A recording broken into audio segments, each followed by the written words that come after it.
Ron DeSantis is giving first responders a $1,000 bonus all across Florida. We have Jen Psaki and the Biden administration continually pushing this big lie. And we have educators indoctrinating your children. And I have a lot to say about that.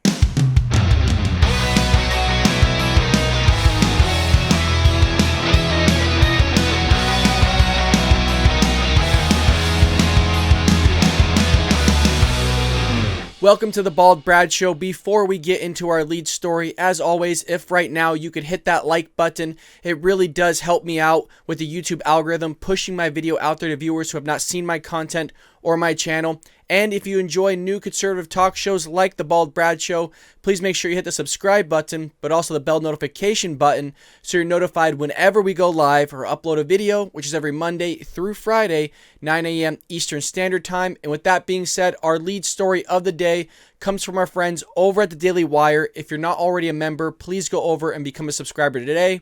This is written by Ryan Saavedra, and he titles it, DeSantis gives all first responders in Florida $1,000 bonuses. We're funding the police and then some.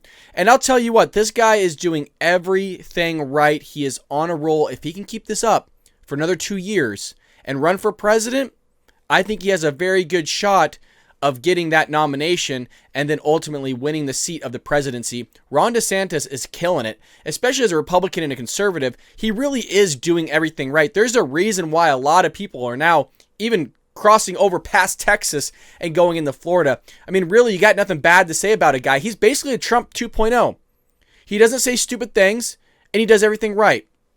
And even his demeanor is a little bit like Trump. So he's continuing to grow on me. And I don't know, it'd be a toss-up. If it was Trump and then DeSantis, oh man, I honestly, this is going to sound bad, but I'm leaning more towards DeSantis than Trump, and it's only one factor because of that. DeSantis seems to run things the very, very, very same way as Trump did. Very businesslike, straight shooter, doesn't BS, but he leaves out kind of the Twitter charades. He knows when to shut up. Now, I'm a big Trump fan, guys. I voted for Trump twice. I like Trump, MAGA. I'm all for it. All I'm saying is there's a time where you need to just shut up and get off Twitter and be quiet for a bit. And then there's a time to do those charades and those shenanigans. That's all I'm saying. And if you cut that out, I mean, really, Ron DeSantis is basically Trump. So he might have my nomination. I think Trump is going to run in 2024. And it wouldn't be a bad look if Ron DeSantis was the VP pick for that. But we'll see what happens. But it says here, Florida Republican Governor Ron DeSantis announced on Wednesday that his administration is giving $1,000 bonuses to all of Florida's 174,000 first responders. Taxpayer money well spent. Again, taxpayer money well spent. Is the job of the government to protect the people. And when the people are being protected, when you have Florida doing things right, they deserve bonuses. They don't deserve to be defunded, especially after COVID, especially after everything that's going on with defund the police and fires and everything of that nature. They deserve this $1,000 bonus. I don't hear anybody complaining, especially conservatives. Look, I'm all for being fiscally conservative and not spending money, but there's certain places where you want to spend money. There's certain places that deserve that kind of investment. Infrastructure, first responders, taking care of our own, especially those that take care of us, we should take care of them as well. It says here, including law enforcement officials, paramedics, emergency medical technicians, and firefighters. The move by DeSantis, a rising star in the Republican Party, damn right, comes after far-left Democrats across the United States repeatedly called for defunding the police last year and this year as well, and have gone as far to call for abolishing policing and ending the incarceration system in the United States, which shows you how crazy the Democrats have gotten and how far left they have moved across the aisle, further way past anybody could have imagined. I shouldn't say have crossed the aisle. They never crossed the aisle, but you know what I mean. They kept going further left. If there was an aisle between Democrats and the left, that's the aisle that they would have crossed. But it's just truly truly astonishing that you could consider abolishing the police and even fathom that idea. You wouldn't have a country at that point. You would literally have lawlessness. But Democrats don't think about things like this, guys. We talk about it all the time. They don't have thoughts going on in their heads. They have pure emotion and whatever feels good to them. So get rid of the thoughts and thinking and the whole logic of everything. Okay, I've thought about this, and finally we're bringing it full circle in today's episode, Friday show. They don't think. They base everything off of feeling and emotion. Okay, so that makes sense on how all this crazy crap comes out. They're so pissed about an African-American man being shot by police, even though he did something wrong, and that, he passed away or whatever, and they're talking about abolishing police. They're so in an uproar that their brain doesn't function anymore. They're like a robot that's just kind of ticking back and forth, is overheating and can't think and can't function, and then they just spitball something out there, like, abolish police. It's like, what? Incarceration over. It's like, what the hell are you talking about? Raise taxes, get rid of the border, open borders for everybody. It's like, calm down for a second. Let's breathe a little bit, allow a little bit of oxygen to get to your head here. Let's think about this. Let's remove the emotion. Breathe. Good. Woozah. Woozah. But these people are nuts, man. Democrats are absolutely nuts. DeSantis' office said in a statement, the authorization comes following the governor's call for the bonuses in March, with the bonuses included in the 2022 state budget, so 21-22 budget. While the budget is not yet signed, the Florida Department of Economic Opportunity, DEO, is working to immediately implement this bonus program, expecting the distribution effort. Approximately $208 million have been allocated from the DOE for over the 174,000 first responders. Good, and they deserve every penny of it. Surprising our law enforcement first responders has been a top priority for my administration and has never been more important than over the last year. As a state, we are grateful for their continued service to our communities, DeSantis said. This one-time bonus is a small token of appreciation, but we can never go as far to express our gratitude for their selflessness. Absolutely right. Absolutely right, and good for him. And you know what? This is what we need Republicans to do. This is what we need conservatives to do. You need to know your constituents. You need to know your state. You need to know your people. And Ron DeSantis knows the state of Florida. Ron DeSantis knows what to do. He knows what the constituents want. He knows he knows who he represents, basically, is where I'm trying to get at. The guy knows stuff, and we need other Republicans to get out there and know who they're representing. And from there, you can move forward and make smart decisions, because again, what the people want, and all Republicans want this. I don't know a conservative Republican out there doesn't back the police. I don't know a single conservative out there that thinks abolishing the police is a good idea. I don't know a single conservative Republican out there that thinks that defunding the police is a good idea. I don't know a single conservative Republican out there that thinks getting rid of or defunding, let's say, our first responders is a good idea. But that's what the left want. That's what Democrats want. They want to destroy this country. And you know what? They're doing it. They're absolutely doing it. And you know how they're doing it? They're doing it through lying through their teeth, and with this whole border situation that's going on. That brings me up to my next news article here, written by Tim Pierce of the Daily Wire. It says, Texas Democrat, Biden admin misleading public with photos of empty migrant facilities.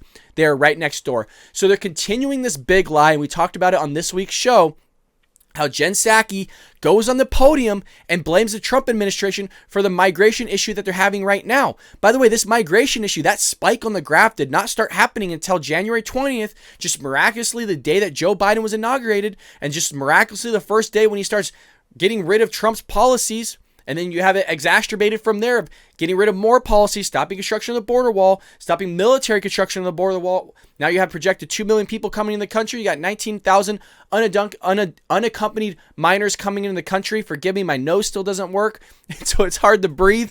But you get what I'm saying here, folks. The guy's continuing a big lie.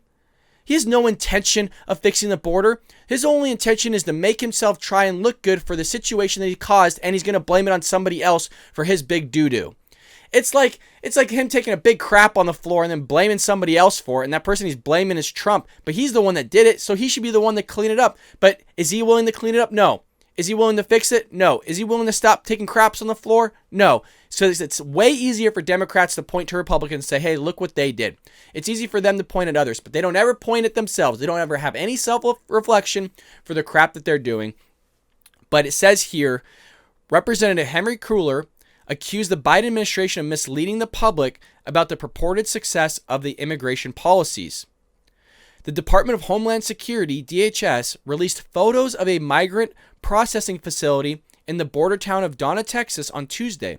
The photos showed sparsely populated plastic cages where crowds of children had been kept, suggesting that the Biden administration is effectively dealing with the crisis-level flood of illegal immigrant children that have come into the United States in recent months. So he's basically putting on a show. told them all to get out of that cage and go to the cage over there because we're going to have some people coming in here for a photo op and we don't want it to look bad. We want to make it seem like we have this under control when we don't. And look, Joe, we know you don't have it under control. You don't even have your own life under control, Joe. You don't even have your own thoughts under control. You say random crap like healthcare.gum or something. You know what I mean? You say weird crap, man. We all know you're not there. Come on, man. We know you're not there. Come on. I don't know why that was like an African-American Joe Biden. I don't know. But you see where I'm going with this, folks? The guy doesn't have a clue. And what he's doing is he's lying to the American public.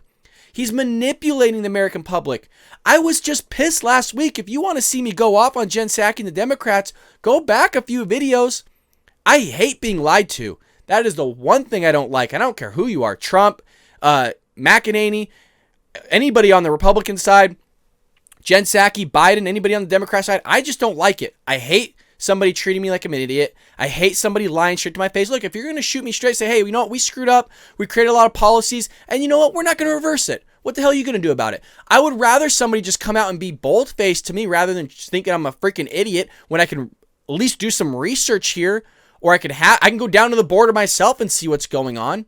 But when you're going to sit there and blame the previous administration for your wrongdoings, it's no different than you wanting me to pay reparations for slavery when I never did anything in the first place. But you're going to blame me for the injustices that happened in the past and how you're going to correlate it today, and then you're going to penalize me. So it's the Democrats constantly creating problems in this country, BLM, right? All the inequities. We'll get into the education system here in a moment, right? Increasing taxes, ruining the economy, increasing more regulations, hindering businesses. I mean, the list can go on. I'm not going to go down a whole freaking rabbit hole list of all the crap that the Democrats are doing because you all know what I'm talking about. You all see it as well, but they're going to sit there and they're going to manipulate photos and they're going to continue to lie to our faces, and we're not going to allow it to happen. We're going to continually report on what is happening on the US-Mexico border every single damn day, and I know I say it, but it's because I don't want any of you to be manipulated. I don't want any of you to go out there and just somehow see a post from one of your leftist Facebook friends posting something. That border's fine. Nothing to see here, folks. There's no issue.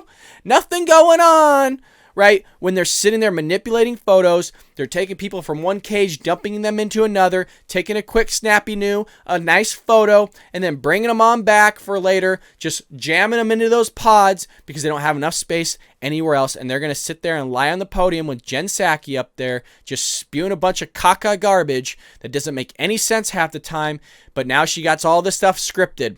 And it's even a terrible script, guys. When you see her reading this stuff, it's like, couldn't you at least make it seem like some sort of manipulation and a lie? Not like, hey, it was Trump's administration's fault. It was Trump's fault. He created this problem. Holy crap. You got to really think the American public is stupid to be pushing shit like that. And there we go, cussed again. I'm trying, folks. I promise you I'm trying. But Jen Psaki and the Biden administration, they get me riled up. They really do. And I know they get you guys riled up because I see you in the comment section all the time talking about it. But, they don't care. They don't care about this country. They say they do. If they cared about this country, you wouldn't have all this stuff going on in the first 100 days, guys. Joe Biden had the easiest time as president. Trump fixed everything practically other than the budget, right? He had the border under control. Hell, you just had to walk in and not do anything, and the thing was fine. You just had to finish construction. He had all the vaccine stuff ready for you when COVID was going to happen, so that was fine. All you literally had to do, Joe, was walk in, open up the economy, and go have a little bit of nap time, and you were good. Keep China, Russia, Iran, North Korea under control somewhat, and you're fine. Hell, you just had to deal with foreign policy. You had the easiest job as probably any incoming president, at least in modern history. Shit, you just had to sleep, Joe. You didn't have to do anything. That whole term, Sleepy Joe, would have worked perfectly for you. I was okay that Reagan slept. Reagan fell asleep in front of the Pope. I thought it was hilarious.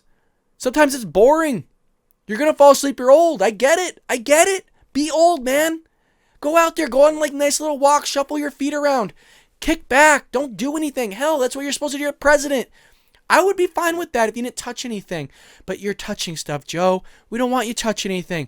We don't want you touching little girls. We don't want you smelling it. We don't want you touching nothing, okay, Joe? Just stand back, go sleepy bye, and you're going to be good, okay? And maybe have Jen Psaki not talk as much.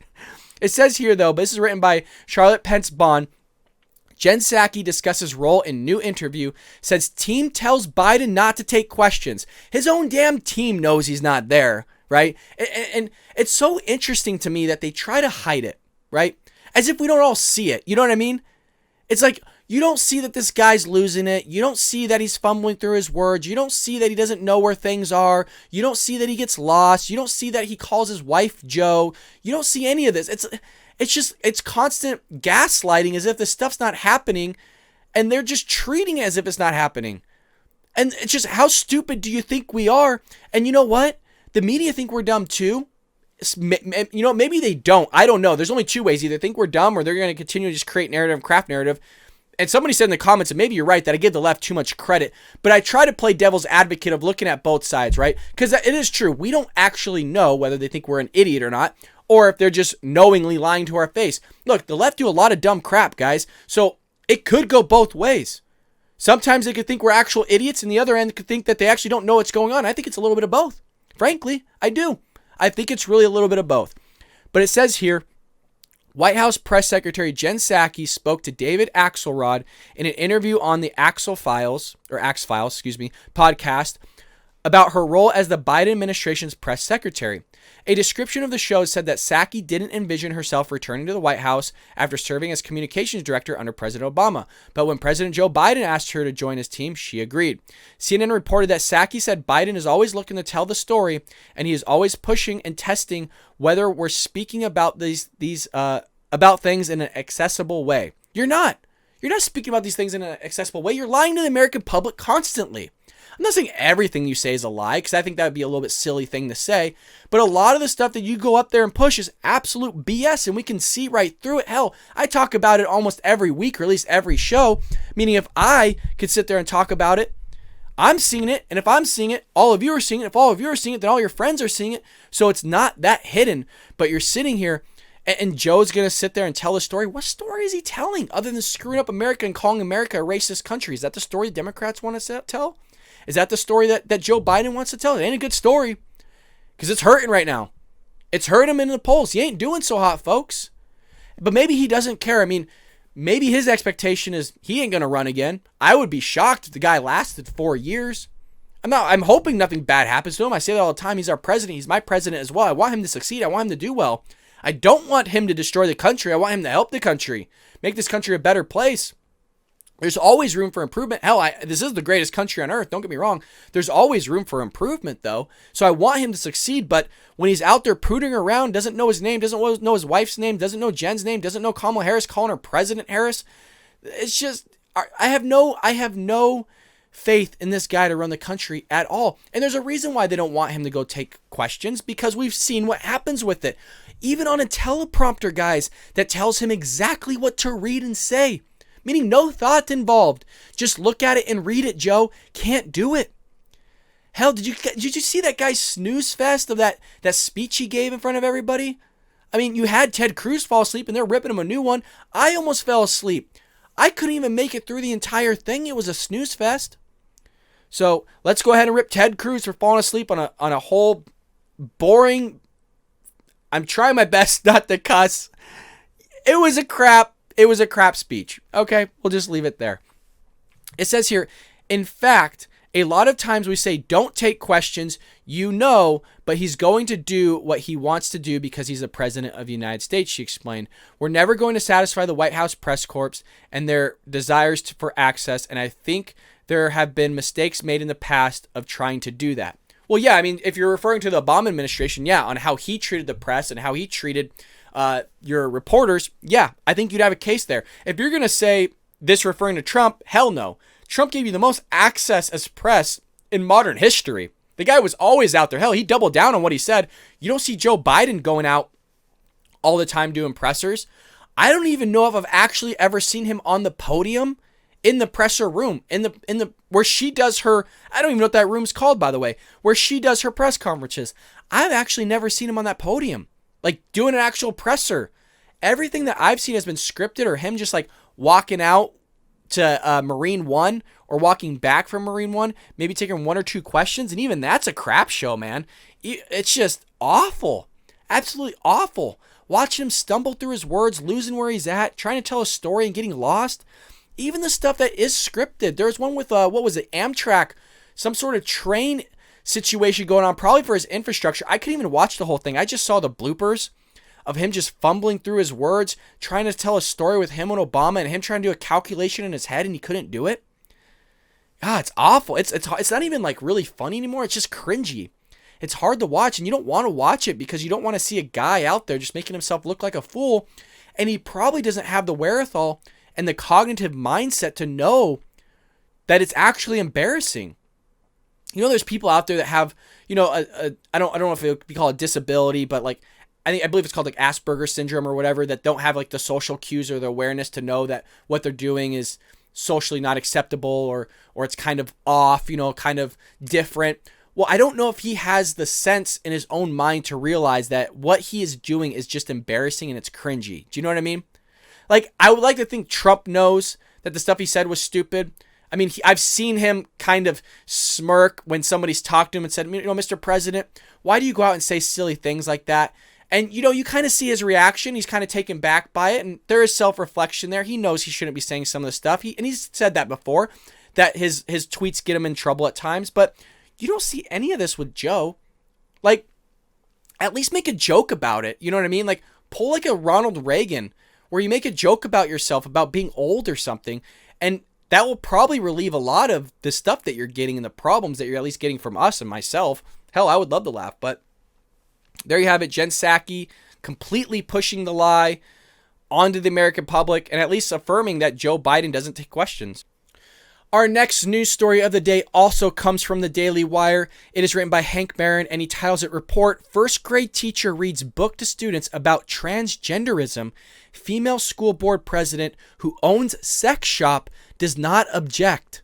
Yes, this is what is going on in the school systems, which is why I have told the viewers, the followers of the Bald Brad Show, as an educator myself, as a high school teacher, you need to be involved in your kids' education. You need to ask them what they're learning. What were the learning objectives for the day? What did you talk about in class? Ask them questions because your kids are being indoctrinated. I was on ABL show, Anthony Brian Logan show. I was a caller, and I explained to him the indoctrination that's going on, the teaching that socialism is good, the teaching of transgenderism, the 1619 Project, critical race theory. They're indoctrinating your kids, and I'm sitting here telling you that it's happening, and people aren't believing me.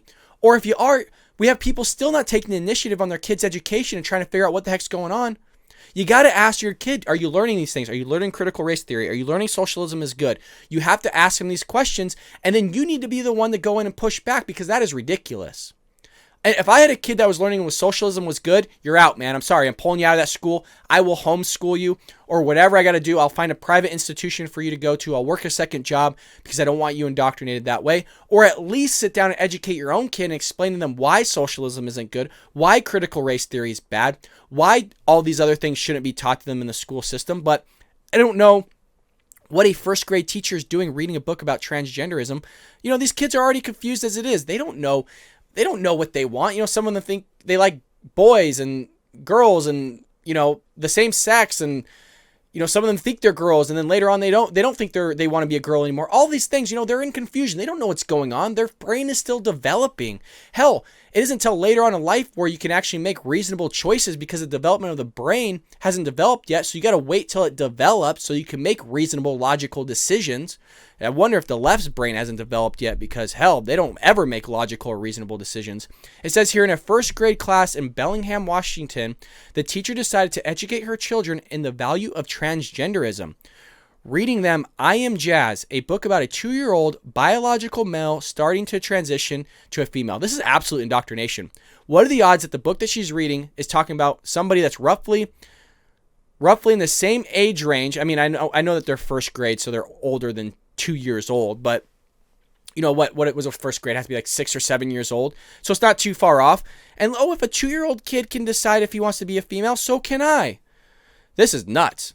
As Kara Zupkis of Young Americans Foundation detailed, Jennifer Miller, a first grade teacher in Bellingham School District, was confronted by one angry parent, rightfully so, who demanded in an email, "Did you read this book to first graders today?" Miller defiantly responded, "Yes, I did read this book. As a district, we are working hard to support all members of our school community and to promote inclusion through understanding and compassion. Concerned parents reached out to the school administrators and the school board, both of whom refused to take action."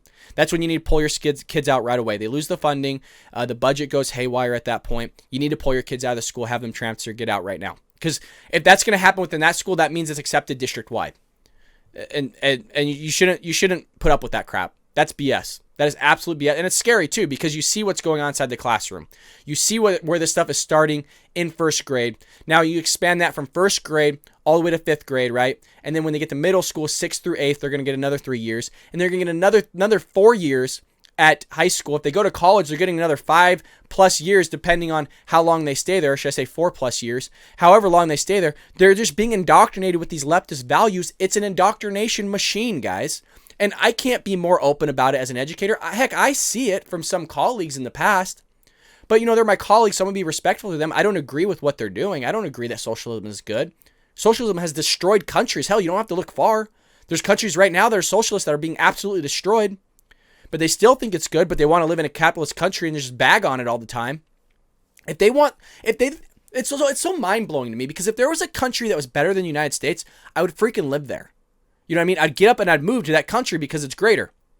But you have these people, leftists and Democrats, these woke social justice warriors that are constantly shitting on America, but they don't want to get their asses up and move. And they're raving about Denmark and Norway and all these socialist countries. They don't ever talk about Cuba. They don't ever talk about Venezuela, all the socialist or pre-socialist countries. They don't ever want to talk about those. At one point they did, but not anymore. If Denmark and Norway are so great, then why the hell are you not living there? If we are so bad, if we are so racist, if we are so just corrupt and the 1%, if we don't have great healthcare, if we don't have all this stuff, because you constantly want to look at Denmark, right? AOC, Nancy Pelosi, the Democrats are always looking at Denmark, always looking at the European Union. Why don't you go live there then? If it's that freaking great, if it's like heaven there, then why don't you get up and go live there? It doesn't make sense to me. You're going to shit on this country and raise up other ones, then why don't you go live there? Because you know damn well America is the best country on this damn earth. If you died 100 years ago and you woke up today, you would think this was heaven on earth. And you know I'm damn right. It's so frustrating. I'm tired of the bullshit that is going on with these people ripping on America, trying to indoctrinate these children based on transgender, that you can just miraculously change your sex. It's ridiculous. And it's coming to a breaking point here, and I'm just tired of it.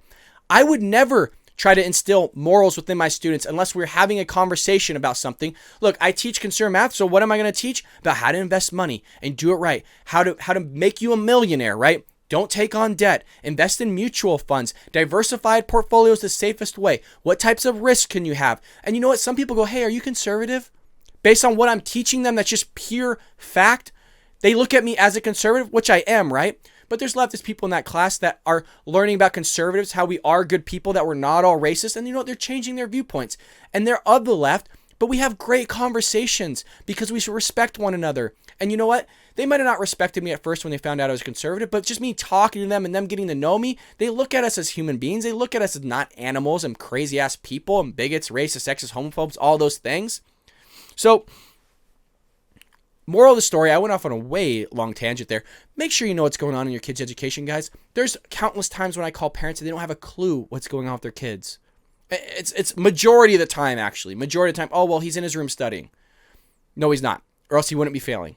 He's not studying. Like, anybody with half a brain knows that they're not studying, right?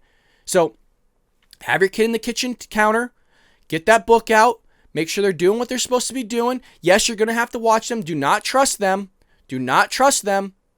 Make sure you're checking their work. If you don't know how to do math, learn it yourself. It's not hard, guys. I know that we work full-time. I work full-time, too. I've always said I work 3 jobs. If I had a kid, I wouldn't work 3 jobs because one of my jobs is raising that child that I decided to have. One of which I'm going to make sure that person does damn well in school. And I'll be on their ass the entire time to make sure they do well.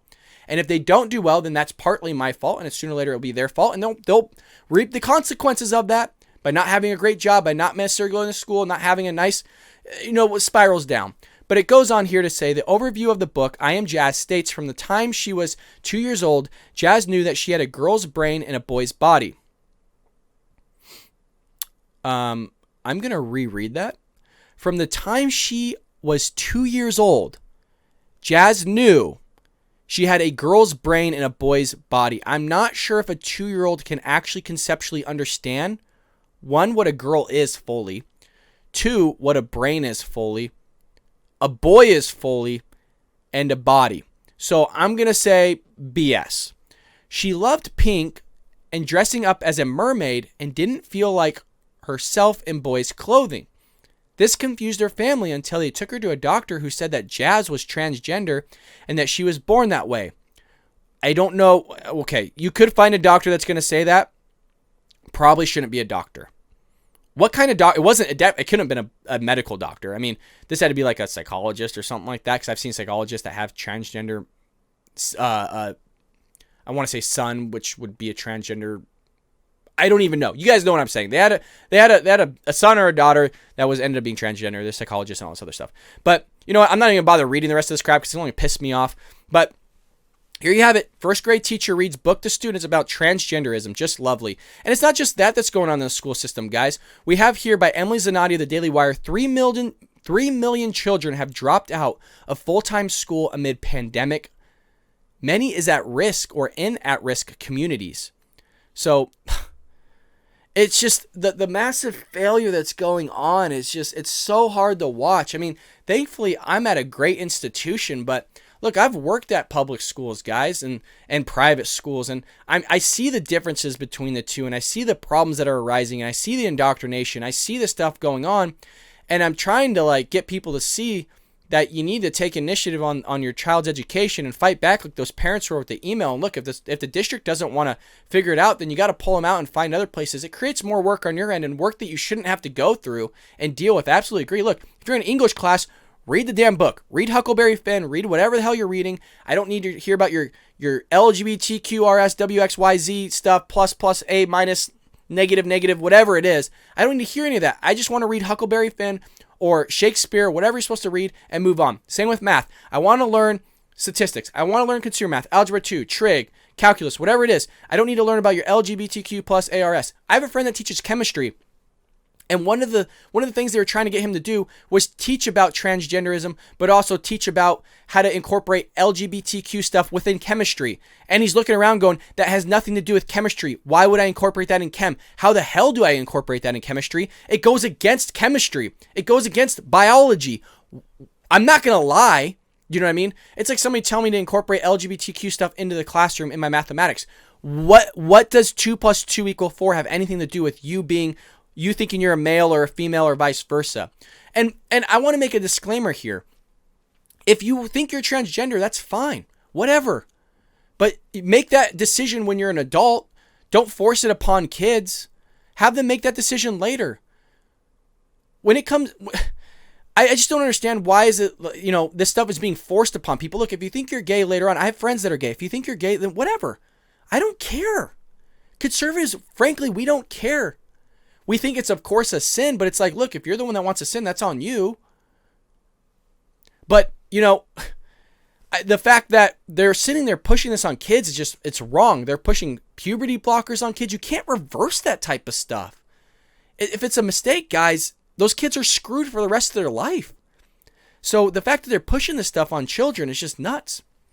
But, I mean, this doesn't have to necessarily do with any transgender stuff. It's just that 3 million kids have dropped out of school or basically gone MIA because of the pandemic. It says here, the New York Times reported Wednesday that around 3 million children have dropped out of full-time school because of the shift to virtual learning from in-classroom learning, and the poor and minority communities have been deeply affected. This is not a shock. We all knew this was going to happen. We all knew this was going to happen. It's not just the education system. Anything that you do within the country on a mass scale has more likelihood of impacting low-income communities. You shutting down businesses impacts low-income communities in almost every aspect. You're not necessarily going to hurt the high-income communities. They have enough money. They're clearly wise with their money. I'm not saying low-income people aren't, but when you have enough money, you probably have stuff stashed away to last you for 3 to 6 months or 6 months to a year or 1 to 2 years or vice versa or whatever. So you're going to hurt low-income communities. The outlet took a detailed look at the plight of low-income minority family in an extensive expose that was published earlier this week. Among the revelations, the Times discovered that it was particularly difficult for kids whose parents worked in essential worker jobs, including those jobs that require overnight shifts, and that many of the most at-risk students also lack the basic needs associated with virtual learning, time, and internet connection. By one estimate, 3 million students nationwide, roughly the school-age population of Florida, stopped going to classes, virtual or in person, after the pandemic began. And let's be honest with each other here. The kids, even that were on virtual learning, didn't learn anything, right? They didn't turn on their cameras half the time. If you talk to any teacher, guys, they didn't turn on the camera. They didn't do their assignments. And basically, some schools were still having you pass them. So these kids are basically losing an entire year of school, and it's going to have dramatic effects. And it's really going to affect the low-income housing. It's funny enough, I was talking to my department chair about this, about the effects that this is going to cause. And by the way, again, Anthony Brian Logan, I talked about it on his show. I would love to get on a show, guys. If you can have me on there, I'd love to talk to him about the education system and taxes, since I was a tax accountant, and statistics, since I teach statistics. There's a ton of stuff that I could talk to conservatives about. It's just trying to get on their shows and have these conversations with them. By one estimate, 3 million students nationwide, roughly the school-age population of Florida, stopped going to classes, virtual or in person, after the pandemic began, the Times reported, citing a study from Bellwether Education Partners. The study found that in major cities, including cities like Los Angeles, Washington, D.C., where teachers' unions have pressured school districts to keep learning virtual and teachers out of the classroom, students dropped out of school at an alarming rate. In Los Angeles, 15 to 20% of English learners, students in foster care, students with disabilities, and homeless students didn't access any of the district's online educational materials from March through May. And believe it or not, people look at this like, oh, there's homeless students. Yeah, there actually are homeless students that come to school and attend. One of the opportunities they receive is the food and lunch that the school provides. It's ultimately provided by the state and the taxpayer. So it's one way that a lot of students are actually fed in Los Angeles, which is nuts because parents have children. They can't feed their own kids. Now, I'm not trying to be a jerk about that, but my thing is like, look, if you're going to have a kid, it needs to be planned out. Don't have a kid when you don't have the finances to take care of it. Why would you bring a human being into this world and you're not ready to take care of it?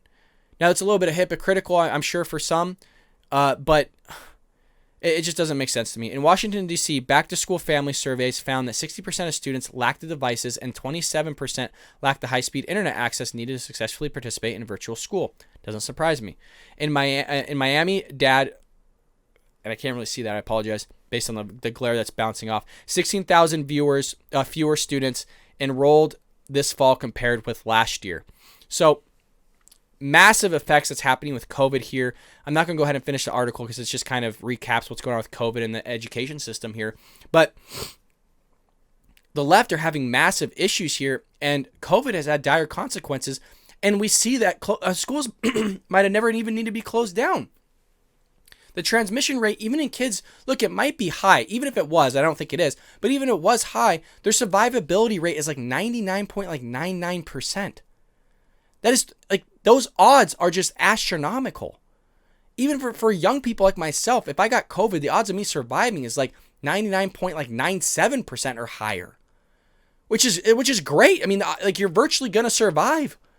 Like, the probability is considered unlikely. So there's just so much stuff to report. I mean, guys, I don't even have enough time because I know you're not going to watch an hour-long episode, but it's like it's endless the amount of stuff that's on my laptop right now that I'm looking at from reading. And there's a lot of stuff I want to get to, but it's almost overwhelming the amount of destruction that the left and the Democrats are causing this country. And I know they said the same thing when the Republicans were in office, but it ain't true. But I'm being genuine on what I think. I really do think the stuff that's going on here is driving our country in a very wrong direction. And even when a Republican is in office, they're not going to be able to fix this stuff. Remember, you have to have conjunction with the Senate, Congress as a whole, to get this stuff to move forward and basically undo what the Democrats are doing. But the odds that we're going to have the House, the Senate, and the executive, I just don't know. I just don't know. And Joe Biden is putting us in a really tough spot here to get out of. You know, you're going to see inflation skyrocket, meaning the purchasing power of the consumer is going to go down. You're going to have your taxes are going to go up, so you're not going to have as much money in your pocket. And the money that you do have in your pocket is not going to be worth as much, guys. So I just wish I had more time, and maybe I need to do weekend videos here that's not necessarily coming up with news articles, but it's talking about issues like this of what's going to happen when taxes are increased for you on a personal level. As a tax accountant, this is advice that I gave clients. This is advice that I give people even in this day. It's advice that I give to my students if they have jobs. Look, with this kind of spending that Biden is doing here, you're going to see massive ramifications. You don't just spend trillions of dollars when you're already in debt and just somehow come out clean. Do you know what I mean? Guys, there's a time here. There's a time when people are going to call in this interest on this debt that we have. Right now, excuse me, not the interest, just the debt in general. And we're going to have to pay it. So you're going to see this happen probably within the next 15 years. We're going to have a massive problem here. And I'll tell you what, the corporate tax rate's at 28%. It's going to seem nothing to when we have to pay back this debt, because the only way the government's going to get money is through bonds or selling basically, or upping taxes, because that's where they get it, is from the taxpayers. So, and the taxpayer ain't going to have money to freaking buy bonds. So that's the only way they're going to do it. And if you're looking at retiring in the next, 30 plus years, next 10 to 30 years, you're looking at some dire consequences here of what the Biden administration is doing, and prior presidents as well. So maybe I'll get into that conversation, have it be super gloomy. I want to laugh. I really want to laugh. As you can see, I just almost lost it and almost hacked up a storm. But that is all the news, folks, we have for today. We've had a really crazy week on this show, actually, with news stories, with me getting a little bit crazy at times. Also laughing, not too much laughing because I'm sick still. Can't breathe out of my nose. Throat hurts. Struggling not to cough every single time I'm talking.